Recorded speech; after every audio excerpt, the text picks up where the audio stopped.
He sat on the same corner for 312 days. 312 days of silence, of cold, of people passing by without so much as a glance. No one stopped, no one asked his name, no one cared to know his story. He was invisible, forgotten, just a shadow in the city. But then, one day, everything changed. One stranger stopped and asked him a question that no one had asked in years. That question sparked something inside him. A flicker of hope, a chance for a new beginning.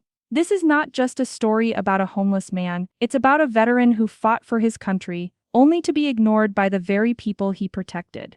It's about pain, loss, and the heavy weight of silence. But more than that, it's about the power of a simple question, a question that can change a life forever. If you think you know what kindness means, think again. Because sometimes all it takes is one moment, one person, and one question to turn everything around. This is Thomas's story, and it might just change how you see the world. Every morning, Thomas woke up in the same spot, a cracked sidewalk on the edge of a busy street where the city's noise never stopped. People rushed past him, hurrying to work, talking on their phones, ignoring the man sitting there with a worn jacket and tired eyes. They didn't see him as a person. To them, he was just part of the background, like a broken streetlight or a trash can. Thomas had long stopped trying to catch anyone's attention. He learned to make himself small, invisible. His few belongings were wrapped in a faded blanket, and a small photo tucked inside the folds was the only thing he touched with care. It was a picture of a younger man in uniform, strong, proud, hopeful. Sometimes when no one was watching, Thomas would hum an old song from his army days. A tune that reminded him of better times before the war, before everything changed. He talked quietly to the pigeons that gathered near him, and sometimes he whispered stories no one would ever hear. Days blurred together. Rain soaked through his clothes, winter's cold bit into his skin, and the heat of summer drained what little strength he had left. But no one stopped. No one asked if he was okay.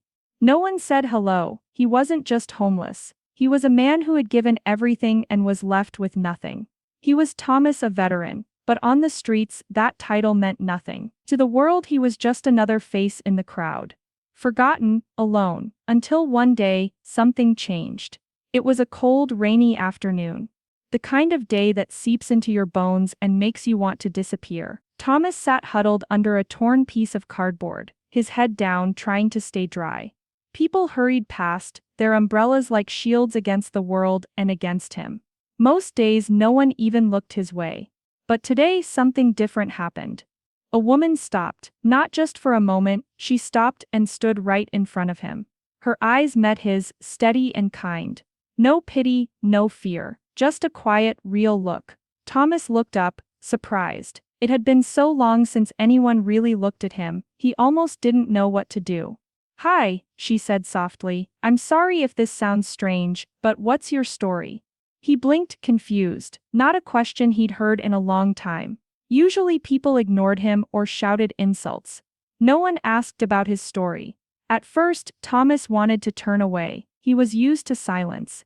Used to being invisible. But something in her voice made him pause. Something gentle, patient, like she was waiting for him to trust her. He hesitated. Then he said the first thing that came to mind, his voice rough and low. "I'm Thomas. I was in the army." She nodded, encouraging him to go on. For the first time in a long time, Thomas felt like someone was really listening. He told her small pieces at first, how he used to wake up before dawn, how he had a wife once, how he missed his friends from the unit. The rain kept falling, but neither of them moved. She asked questions, but never rushed him. The city carried on around them, but in that moment, Thomas wasn't invisible anymore. He was seen, and it was terrifying and hopeful, all at once. Thomas took a deep breath, feeling the weight of years press down on him as he began to share what had stayed buried for so long. "I joined the army when I was just 19, he said, voice trembling. "I wanted to do something meaningful. To protect my country. I believed I could make a difference." He paused, eyes distant, remembering the days before everything changed. "I was sent overseas, things were hard. Worse than I ever imagined." He swallowed hard. "I lost friends there. Good men, some died right beside me. The sounds, the smells, the faces, they never leave you. His hands clenched into fists. When I came home, I thought it would be better. That I could go back to the way things were. But it wasn't. Thomas's voice cracked. I couldn't sleep. Nightmares took over. I pushed away my family because I didn't want them to see the mess I'd become. He looked down at his worn shoes, ashamed. The pain wasn't just in my body, it was inside my head. No one could see it, but it was always there. His eyes met hers, filled with a raw, honest sorrow. I tried to find work, to live like before, but it was like I was a stranger in my own world. He shook his head slowly. Eventually I had nowhere else to go. He told her about the days on the streets, the nights filled with cold and fear.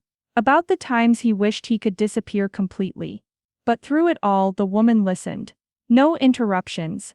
No judgment, just quiet understanding. For the first time, Thomas didn't feel alone with his pain. She asked gently, "Why didn't you ask for help before?" Thomas looked away. "I was proud and scared. I didn't want to be a burden." The woman reached out, placing a hand lightly on his shoulder. "Sometimes asking for help is the strongest thing you can do." He nodded, tears glistening in his eyes.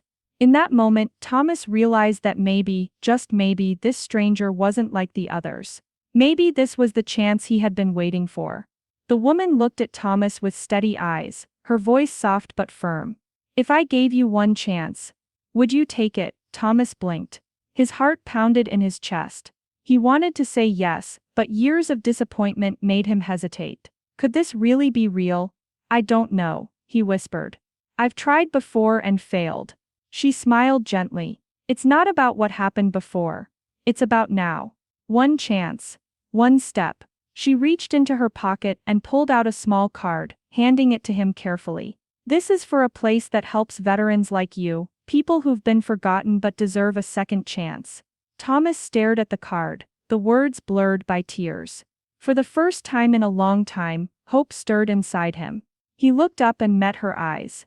"Thank you," he said, voice breaking. She nodded. "Come when you're ready. I'll be here." As she walked away, Thomas felt something he hadn't felt in years, a spark of possibility. Maybe this was the beginning of something new. The first days were the hardest. Thomas wasn't used to following rules or trusting people. The program was strict: no drugs, no alcohol, early mornings, therapy sessions that forced him to face the darkness inside. At first he wanted to quit. The memories were too painful, the changes too difficult. He thought about walking away and going back to the street. But the woman's words echoed in his mind. One chance. He forced himself to stay. Slowly, day by day, Thomas began to change. The other veterans in the program became like brothers. They understood his pain without words. He learned how to cook simple meals, how to keep a clean bed, how to say no to old habits. Therapy sessions taught him how to manage the nightmares and the fear that gripped him at night. It wasn't easy. Some days the weight of everything made him want to give up. But he didn't. One morning, looking in the mirror, Thomas barely recognized the man staring back. His hair was trimmed, his eyes clearer, and a small, tired smile played at his lips. The biggest surprise came quietly, like most life-changing moments do. Thomas had just finished another group session at the nonprofit, the place that had picked him up when he'd hit rock bottom. The place that gave him shelter, meals, therapy, and most importantly, hope. He was walking down the hallway, still thinking about something another veteran had shared during the session, when the program director, a kind older man named Rick, pulled him aside. "You ever thought about sticking around?" Rick asked with a smile. Thomas furrowed his brow. "You mean volunteering?" Rick chuckled and shook his head. "No, Thomas, I mean working here. We've been watching you. The way you speak to the others. The way they open up to you. You've got something rare, you've lived it, and now, you're healing. That matters more than any degree on a wall." Thomas stood there, stunned. Him? Work here? It felt too big, too soon, too much. A rush of fear came over him. What if he failed again? What if the old him came back? The broken man who had slept on the streets and given up on life. He didn't want to let anyone down. Not the people who had helped him. Not the new friends he'd made, and not himself. Rick seemed to sense his hesitation. He placed a hand on Thomas's shoulder and said, You don't have to decide today. Just think about it, and Thomas did. He thought about it that night, as he lay in his small but warm bed, surrounded by quiet instead of sirens. He remembered all the people who had listened to him when he couldn't hold himself together. He remembered Grace, the woman who had stopped and asked him one simple question that opened the door to everything that followed. He thought about all the other Thomases out there. And in the morning he said yes. Taking that job turned out to be one of the most meaningful decisions of his life. It wasn't about money or a fancy title, it was about purpose. Real, deep, soul-filling purpose. Thomas found that when he helped others, he was helping himself.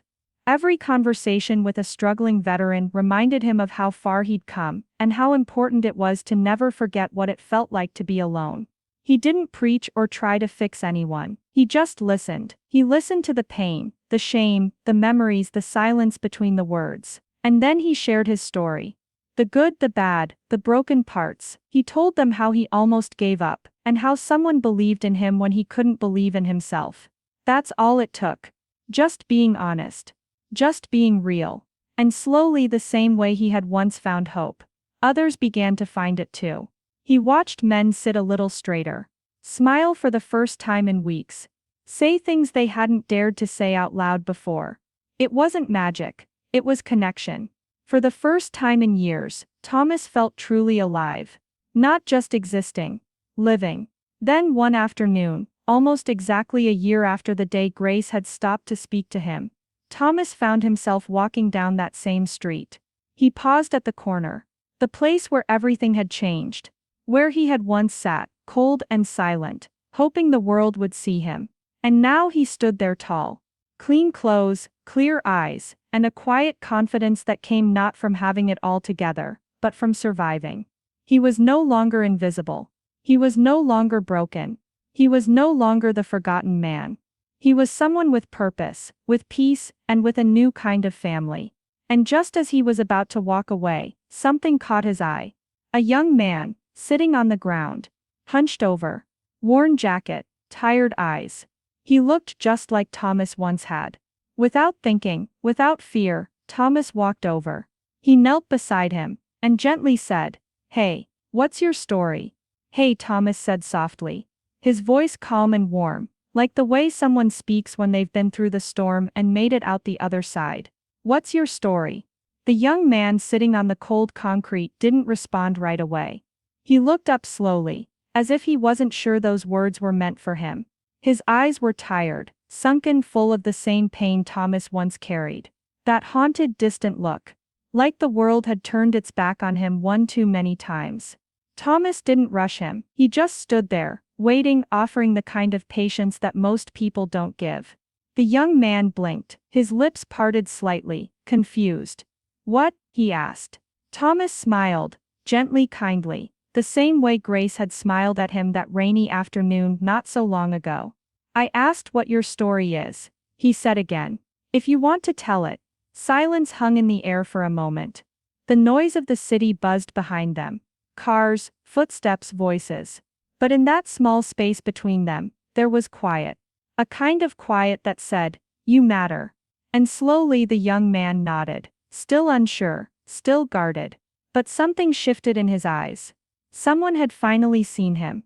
And in that exact moment, Thomas became what he once needed. He became the stranger who stayed.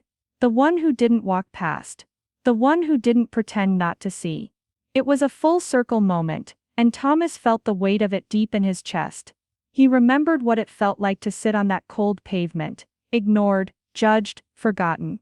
He remembered how that one question, "What's your story?" had cracked something open in him, had made the ice inside his heart begin to melt. And now he was passing that moment on.